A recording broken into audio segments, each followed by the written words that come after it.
Chapter 1. Mrs. Rachel Lynde is surprised.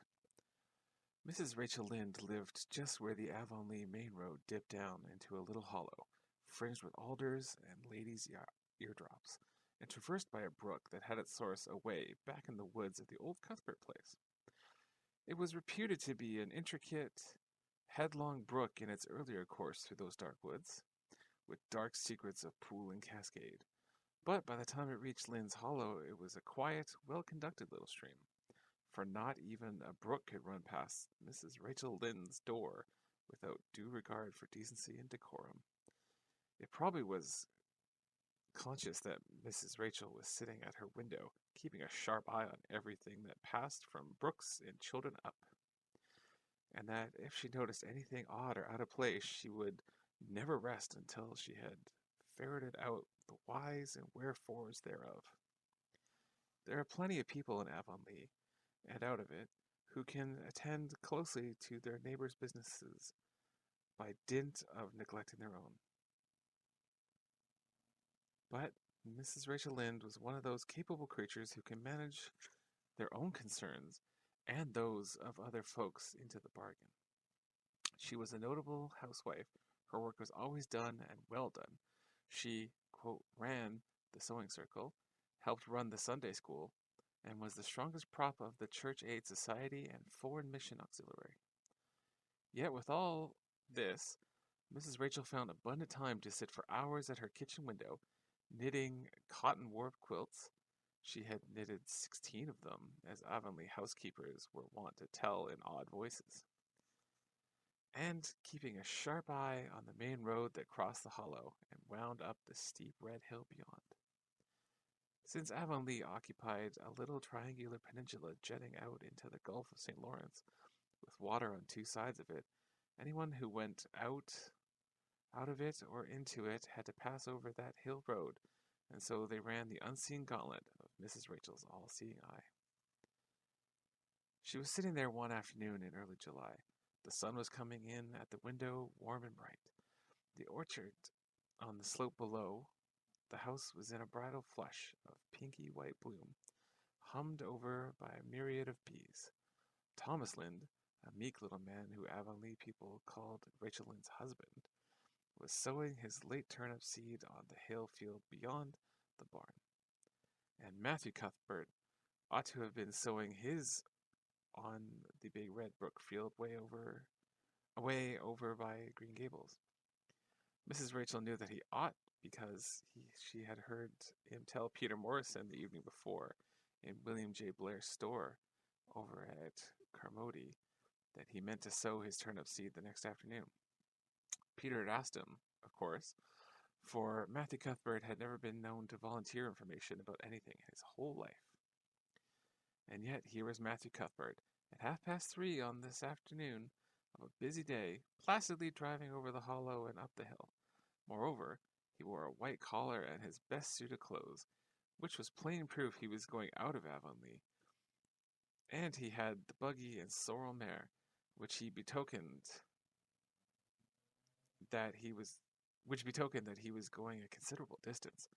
Now, where was Matthew Cuthbert going, and why was he going there? Had it been any other man in Avonlea, Mrs. Rachel, deftly putting this and that together, might have been given a pretty good guess as to both questions.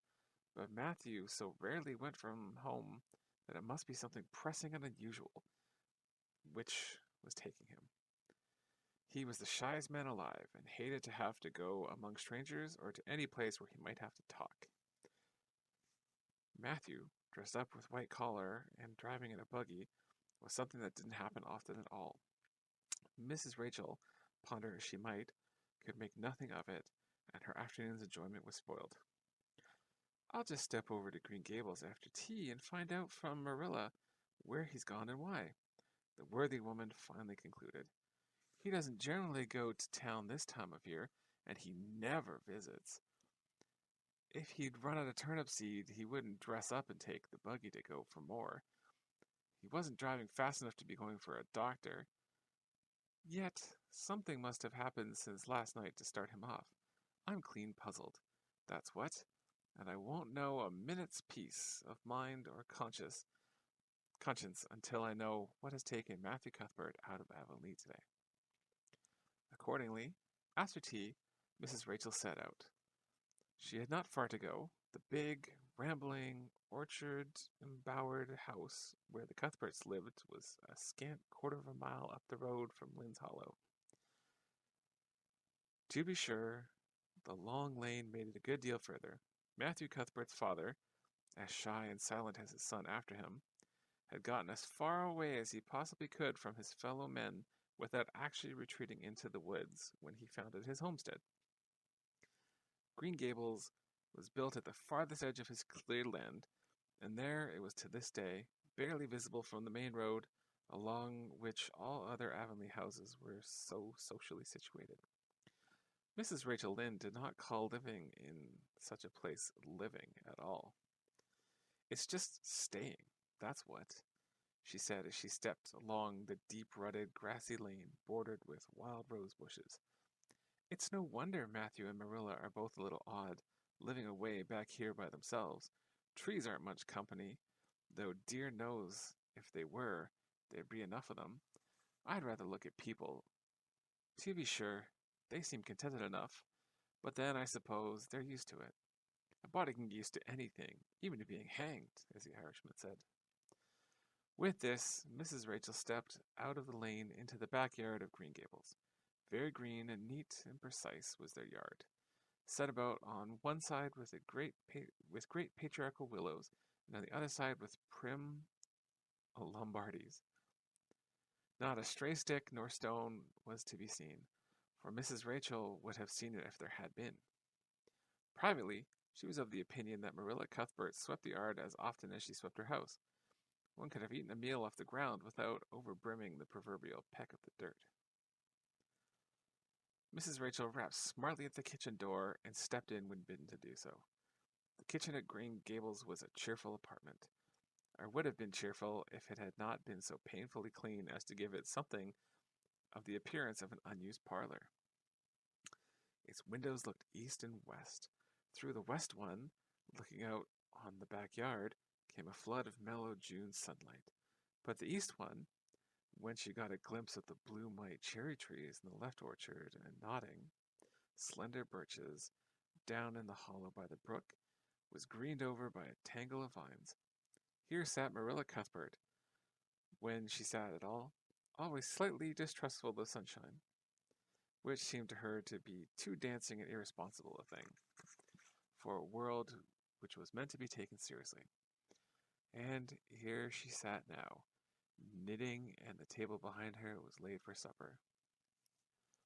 Mrs. Rachel, before she had fairly closed the door, had taken mental note of everything that was on the table. There were 3 plates laid, so that Marilla must be expecting someone home with Matthew to tea. But the dishes were everyday dishes, and there was only crabapple preserves and one kind of cake, so that the expected company could not be any particular company. Yet what of Matthew's white collar and the sorrel mare? Mrs. Rachel was getting fairly dizzy with this unusual mystery about the quiet, unmysterious Green Gables. Good evening, Rachel, Marilla said briskly. This is a real fine evening, isn't it? Won't you sit down? How are all your folks? Something that, for lack of any other name, might be called friendship existed and always had existed between Marilla Cuthbert and Mrs. Rachel, in spite of, or perhaps because of, their dissimilarity. Marilla was a tall, thin woman, with angles and without curves.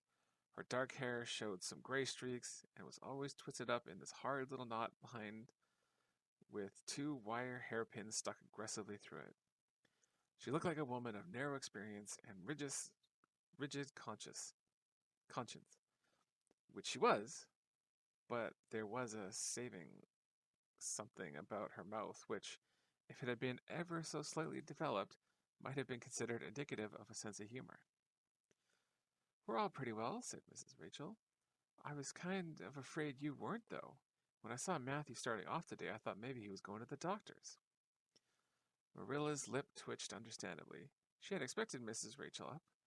She had known that the sight of Matthew jaunting off so unaccountably would be too much for her neighbor's curiosity. Oh, I'm quite well, although I had a bad headache yesterday, she said. Matthew went to Bright River. We're getting a little boy from an orphan asylum in Nova Scotia, and he's coming on the train tonight. If Marilla had said that Matthew had gone to Bright River to meet a kangaroo from Australia, Mrs. Rachel could not have been more astonished. She was actually stricken dumb for 5 seconds. It was unsupposable that Marilla was making fun of her, but Mrs. Rachel was almost forced to suppose it. Are you in earnest, Marilla? She demanded when her voice returned to her. Yes, of course, said Marilla, as if getting boys from orphan asylums in Nova Scotia were part of the usual spring work of any well-regulated Avonlea farm instead of being an unheard-of innovation. Mrs. Rachel felt that she had received a severe mental jolt. She thought in exclamation points. A boy! Marilla and Matthew Cuthbert, of all people, adopting a boy from an orphan asylum. Well, the world was certainly turning upside down.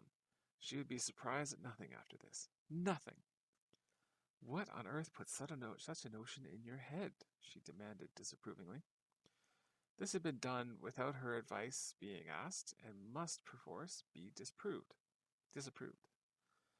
Well, we've been thinking about it for some time, all winter in fact, returned Marilla. Mrs. Alexander Spencer was up here one day before Christmas, and she said she was going to get a little girl from the asylum over in Hopetown in the spring.